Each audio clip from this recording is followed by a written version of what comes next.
What's up, guys? It's Gabe from Ceramic Pro Pottstown. We're back at Tesla Devon today. We're going to be going over two cars. We've got this Model Y right here and another one right next to it. We're going to be going over both of these cars. This particular client, we had reject the first car for damage-related issues to the body and the glass. So we're going to look over this one and hopefully this one's better. So the hood gap looks good. It looks pretty uniform. The alignment for the fenders and the bumper look good. Headlights nice and secure in the socket. Fog lights nice and secure. I don't see any chips on the front. This headlight's secure. Fog light secure here. So we're going to work our way around the side. We always pull test our trim here. Everything's sticking where it should. Camera's nice and tight. Panel gap here around the fender and the door looks good. So previously on the last car, we found an impact ding right here. Like something hard came down on top of it and created a super sharp crease. And ultimately I decided that it was better to reject the car than have a client take ownership of it and then have to have it repainted. That doesn't make sense to me. So we're going to keep looking down the side.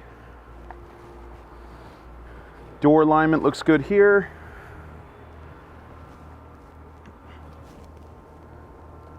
Check this trim. It's got all the clips. Check the window trim. This looks good. So we're going to come back around the front. So previously on the last car, the roof on the left was dented inwards. This actually looks really good. So we're going to come work our way around the passenger side.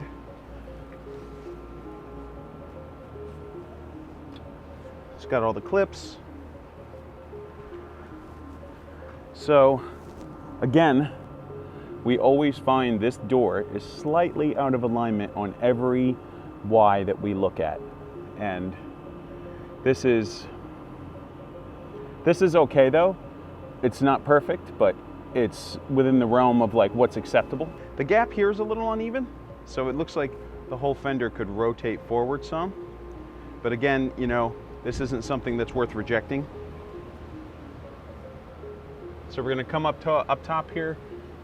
We're going to check across. I look across the front here and I make sure the gasket's tucked in the way it should. You'll see it's not popping out. Everything else feels good. Everything looks good on the top. It's got leftover adhesive up here from when they pulled the transport film off. That's normal. Got some right here too. Alignment on the doors look good.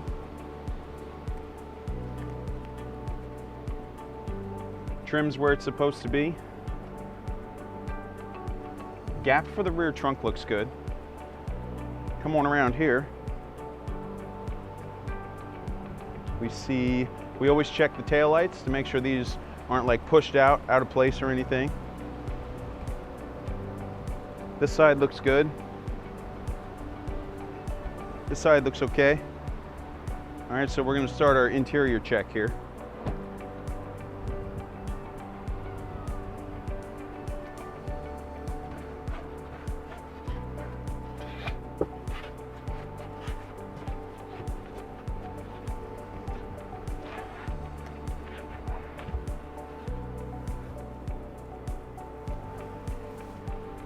Don't see any scratched panels.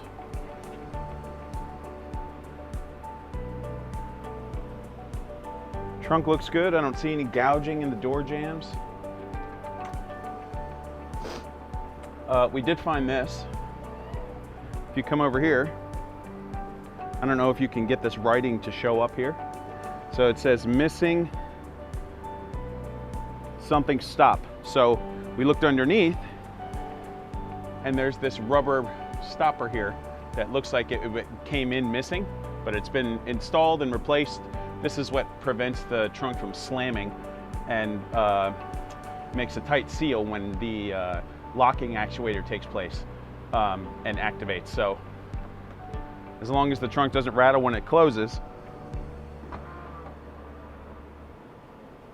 I hope that looks good. So we're going to come around. We're going to start with the interior here. We always function check all the windows. Down, very good.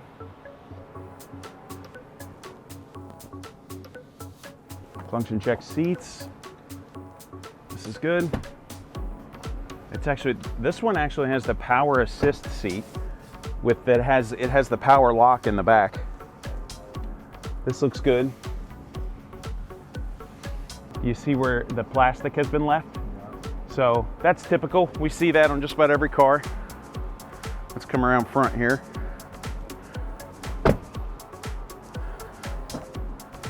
We'll open this. Make sure the latch works. Put all the windows down. Okay. And we just we poke our head around. We tug on everything. Make sure nothing's broken. No pop stitches. This looks pretty good in here. Headliner's all tucked in. Go around and check the passenger side. So we function check this window. It's important to check the windows at each door. Make sure they all work. Seat release works. Don't see any pop stitches. Headliner's tucked in appropriately.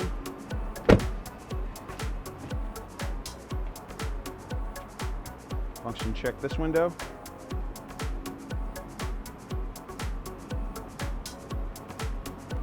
Latch works. No pop stitches. If you can see here, can you zoom in on this plastic here? You can see here, of course, it's got like random petroleum dressing slathered on it. Makes it kind of look splotchy, which is typical for a dealership. Let's take another gander at the outside here. We'll step back. We're gonna look across low, check the hood for dings. Don't see any. This one looks pretty good. We're gonna tell him to accept delivery of his Model Y. Second time's the charm. So we're gonna jump in this and take it back to the shop, and we're gonna install our full front paint protection film package and Ceramic Pro Sport, and we're gonna get this thing protected and looking really good. So now we're gonna move on to Model Y number 2. This particular client got here before me and he looked over the car a little bit, he found some things. We're gonna go around it and go over that, as well as see what else we can find. Right here. This is trash in the clear coat. So if I rub my finger over it, I can't feel it. There's no change in height. That means it's in the base coat under the clear, which means the only way that that's gonna get fixed is with paint. And I don't believe any client should have to take delivery of a vehicle and then have it painted. Like, that's the complete and total opposite point of purchasing a new vehicle. You end up with panels that don't match in color. That doesn't make sense. Going over the rest of the car here, we go over our normal suspects. Check fitment on lights. These are good. Panel alignment for the hood and the bumper and the fenders look good. Sometimes we'll see issues where it's out of alignment here. The headlights are nice and tight. We're gonna work our way this way.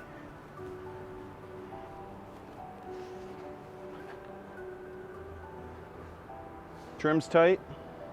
Camera's in there nice and tight. You can see here again, another Model Y here where this door isn't in perfect alignment with this fender. Although this is probably the best looking one that I've seen. We'll keep looking. We look down the A-pillar, no dings.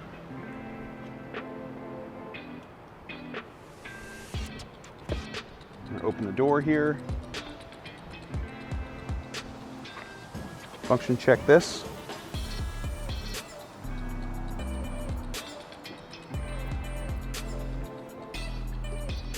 This looks good. We check the interior out.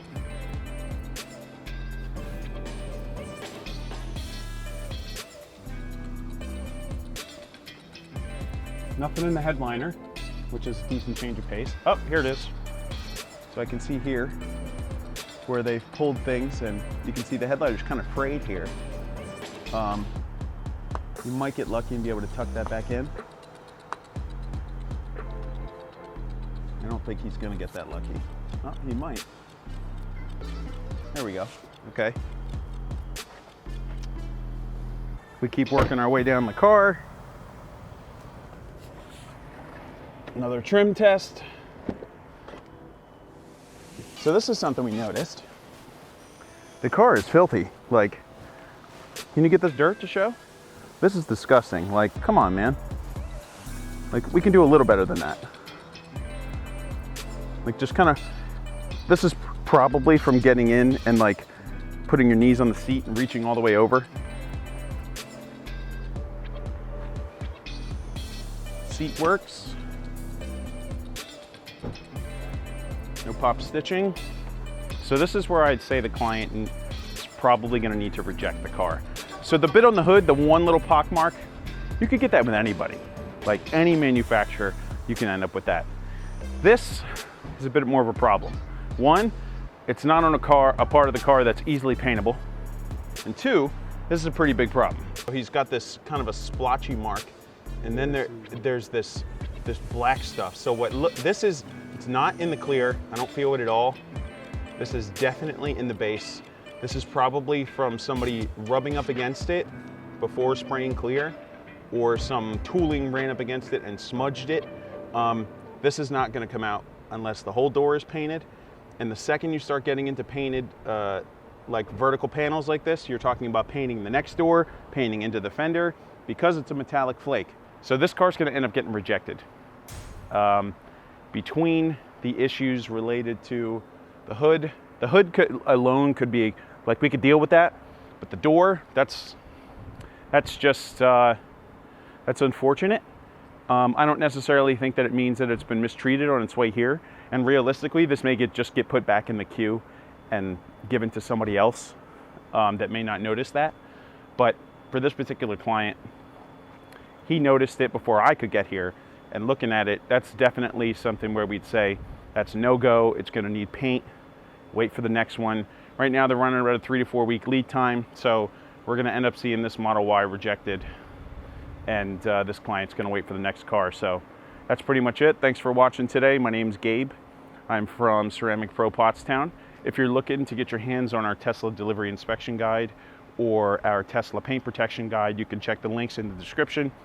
Hopefully that information helps you out in your decision whether to accept delivery of your Tesla and whether you're going to add some form of paint protection. Hopefully we can help you with that. We'll catch you next time.